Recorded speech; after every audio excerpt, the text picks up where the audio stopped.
Now for a conversation on predicting the future of AI for Homeland Security. Please welcome John Boyd, Assistant Director of Futures Identity, Office of Biometric Identity Management in the Department of Homeland Security. To lead the conversation, welcome back, Jeanne Meserve. Thanks so much for joining us. First, what a title. Assistant Director of Futures Identity, Office of Biometric Identity Management. What is it? What do you do? Well, thank you very much for being here. And I did want to say that these views are my personal views, don't represent the official views of the Department of Homeland Security. It's really an awesome opportunity to work within Department of Homeland Security to look at some of those longer range capabilities as we explore new modalities, new variants on current biometric modalities that we get from the components, and provide analytical services back to components like Customs and Border Patrol, ICE, and CIS. Obviously, you see this as a great tool for the department. Right. Talk to us a bit about how it's being used now. Which component agencies are employing AI? We support about 45 customers, both across DHS, the interagency, and internationally. AI is being used largely and to train some of the matchers to gain better accuracy for both face and, to an extent, fingerprints and iris. Those are the three main modalities that we're collecting right now. Train the matchers, so you're talking about training people to do this better, well, or training machines? It's training machines, but I would reference the second machine age, Brynjolfsson and McAfee, where they talk about this in the second machine age, we need to be focusing on the things that we still are going to depend on people to do for cognitive things like complex pattern matching, which is fundamentally what we're doing when we're matching biometrics. The machines will be handling a lot of other things, a lot of other activities, and what they talk about is human-machine teaming. So you get a lot more out of you're running with the machines, not against the machines, not instead of the machines. And we do that now to an extent with our fingerprint matching. We have automated matchers, and then there are times if it's close but we're not sure, it'll go to a what's called a 10-print examiner, and then they're taking that output from the machine and doing a visual analysis to come up with a match, no match. So it's giving you speed, it's giving you better accuracy. Better accuracy. Okay. So which component agencies are using it? I would guess CBP, Customs and Border Protection, Immigration and Customs Enforcement, Transportation Security Administration. Right. Others? Others across the department, Citizenship, Immigration Services are again all using our services for both matching, and sometimes it's a one-to-many match for identification, and then sometimes it's a one-to-one verification. Who are they trying to identify? For what purpose? Great question. And I would submit that it's not so much about, people see me coming and here's the biometrics guy. We need to be thinking about biometrics as it relates to an application. The value is in the ability to identify people. And identification is broader than just a biometric match. So think of identity as that collection of attributes about a person to make a decision about that person. Now, again, we're in DHS. So in some cases, we pick up somebody coming across the border illegally. Are they on a watch list? Are they a terrorist? These are people that are trying everything they can to maintain their anonymity. And we have to strip them of the anonymity to find out, are they a threat or not? So that is, I call that, from the standpoint of the subject, identity is a liability. My identity is a liability to me because when that's stripped away, they'll find out I'm a bad actor. Now, compare that with a total different set of users in our department. Identity is an asset. I'm looking for a benefit. It's me, it's John Boyd, I'm getting on a plane. It's me, John Boyd, coming into the building over in Roslyn where I work. It's John Boyd when I go onto a network. Trust me, it's John Boyd. And so the policies and the controls around that are different for people whom we're trying to provide a benefit and verify it's who they claim to be versus trying to screen bad actors. So for those who are getting a benefit out of this, do they always know that you're collecting this biometric information? I'll say that we follow the DHS fair information practices. And so with our, we have an entire team at OBIM, Office of Biometric Identity Management, that handles all of those privacy, civil rights, civil liberties, and other legal issues, such that we implement those policies and the sharing restrictions and collections that are follow the law and follow the privacy practices. Is there any way you can quantify for us how much information is being taken in and how long it's held and who it's shared with? Okay, first let me begin with share it with, because that's a concern for a lot of people. Again, the data that we're storing, we don't own. We are merely, one word is curating it for CBP or ICE or CIS or an international organization. Do they own it, however? They own it. We are storing it for them. For example, State Department.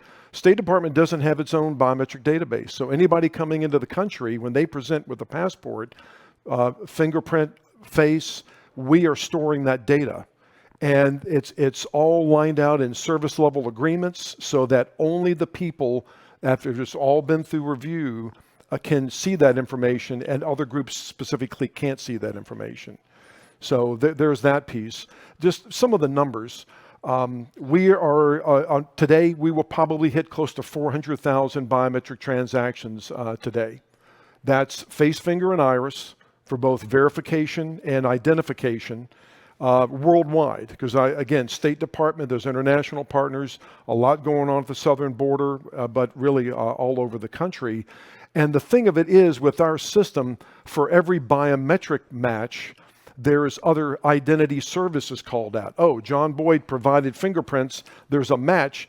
Do we know anything else about John Boyd? Let's check these watch lists. Oh, John Boyd's on a watch list. What tier terrorist is he? Things along those lines. And so for every biometric transaction, there's about 2 identity services that are called out. So we're processing about 1.5 million, upwards of 1.5 million things a day. And how many bad guys are you catching in a day? It's at minimum dozens.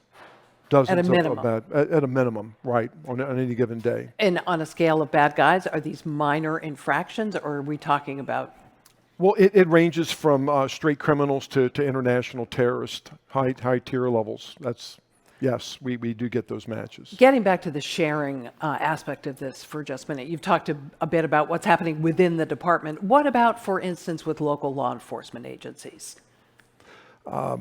We are providing services to groups like Texas for latent fingerprint. So that's an expanding service that we are providing. End?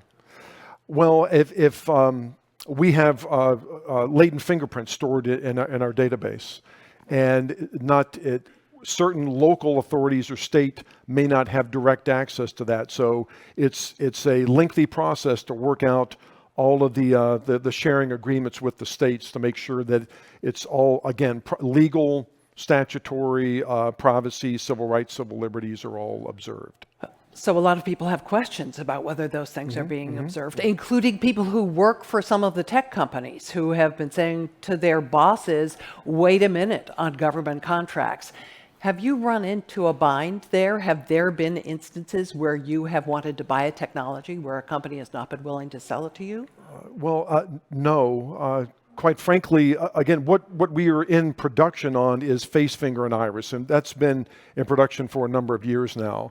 When I'm exploring, not in production, but exploring DNA, for example, and there hasn't been a pushback on that yet. Do you anticipate there will be?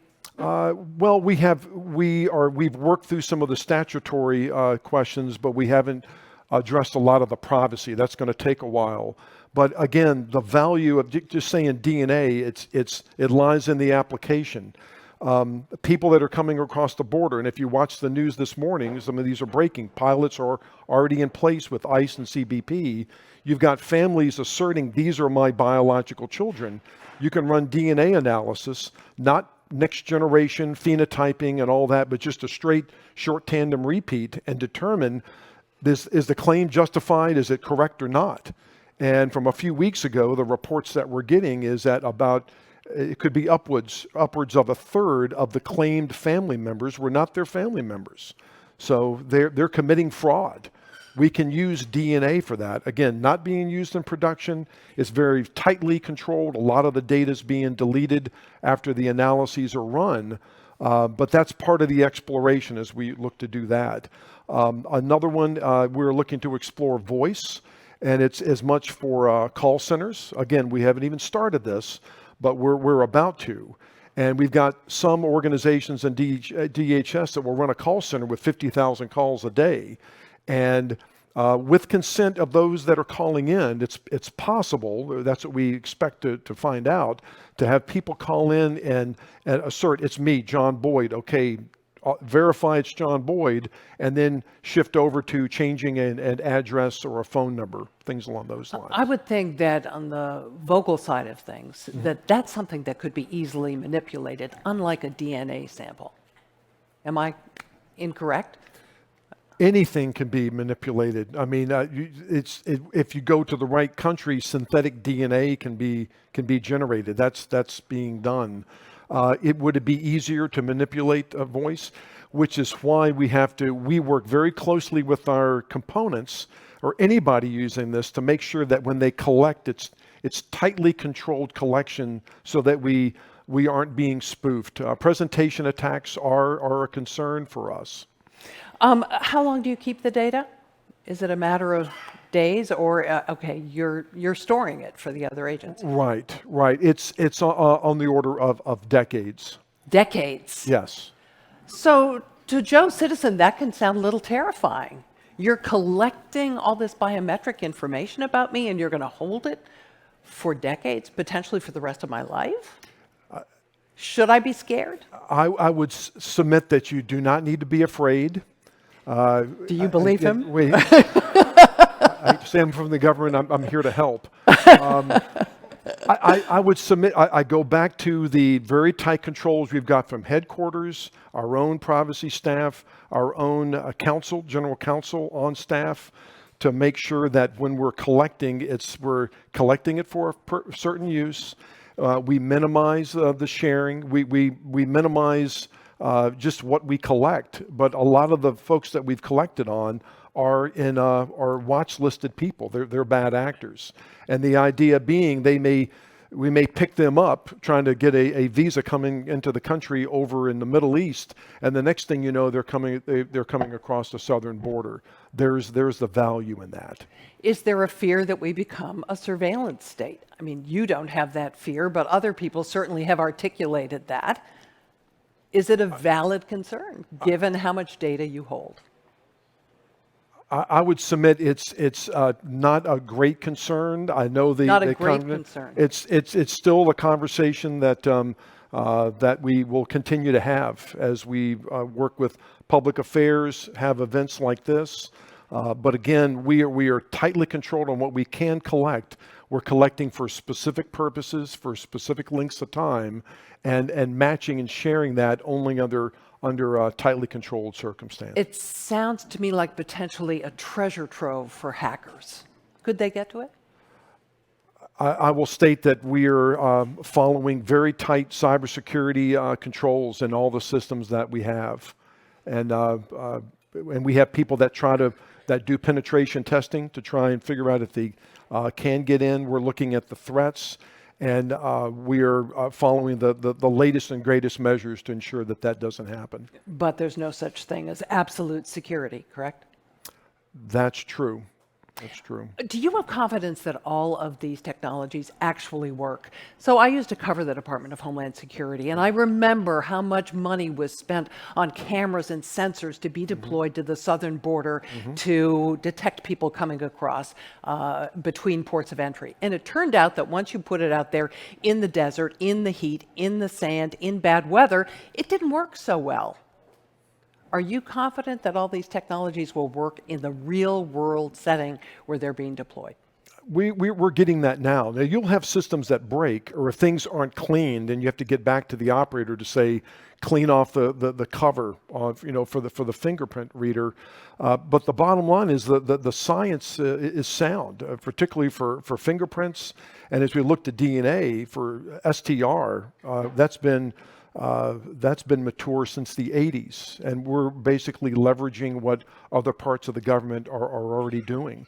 And the other thing around that is, and it does come back to accuracy, because you don't want mismatches, and you don't want to mismatch to the wrong person. And that's why racial bias was discussed in one of the earlier. True. So it's a matter of using more data to drive those accuracy rates up into the high 90s, above 99%, so we can better trust the results. What are the accuracy rates right now? It's in the for fingerprints, it's in the 98, 99 or higher realm. In some of the others? And face is not as mature as fingerprints. Iris. Can you give us a number? It depends on how well you tune the system. And this is where, from the recent NIST reports, we're finding that there's been great increases in accuracy by using artificial intelligence, machine learning. Where 10 years ago, face recognition was down in the 60, 70%. And now some of the matchers are up in the high 90s%. And so there's a lot of matchers out there, there's a much more varied ways of getting a face match than what's standard now in fingerprint, but it's in the mid-90s, roughly mid-90s for accuracy. I hope it's better than it used to be. In the early days, I fooled a facial recognition system by putting on a hat and sunglasses, but that was a long time ago. We want to take your questions from the audience here. Somebody, I see a hand up over here, or perhaps people with a microphone have identified someone else. Tell us who you are, who you're with. Thanks. Mariam Backstrom, Inside Cybersecurity. So the other panelists and you yourself talked a little bit about the increased attack surface from using this technology. Can you walk us through a little bit more your processes for checking in with maybe other people in the department, I don't know, the risk management center or others, about how you control for spoofing and other sorts of exploits? Well, a lot of the spoofing is done at the collection site, and again, we don't collect. Our office is responsible for the storage, the matching, some analysis, and then we send that result back. So it's that agent on the ground that's doing the collecting and then getting the result back.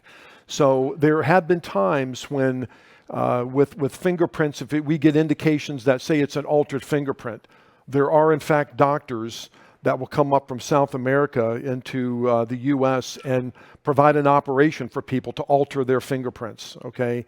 And we're beginning to pick up on those. So we feed that back to the folks that provide our matcher. We feed that back to the, if it's Border Patrol, hey, Border Patrol, looks like you're getting someone who's actively trying to spoof the system. In a way, it reminds me, for those that go back to the 80s, it's an arms race.